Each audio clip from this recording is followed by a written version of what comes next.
сәуірдің 8-нен бастап жүргізілген шара осымен 15-ші рет жүргізіліп отыр. Бүгінгі таңда жаңа Катонқарағай ауданы бойынша барлық мекемелер тиісті осы жерде жиналып отыр.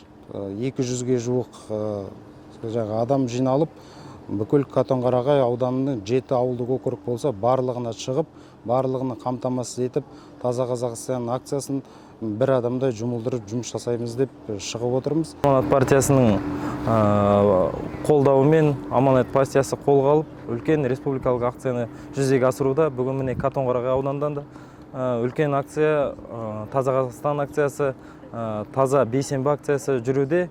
Енді бұл акцияға барлық Катонқарағай ауданының барлық мекемелері, волонтерлар, жастар, мемлекеттік қызметкерлер барлығы қатысып атсалысуда.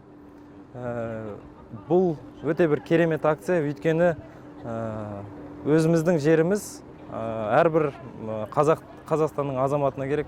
Әрине, тазалық деген ең бірінші денсаулықтың кепілі, екінші мына эстетикалық жағынан әдемілік болған өте жақсы деп ойлаймын.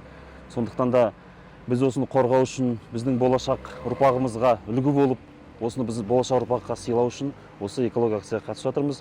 Сондықтан бұл енді соңғысы деп ойлаймын мен. Тағы да көп осылай акциялар болса, бұл өте үлкен жақсылық болады деп ойлаймын.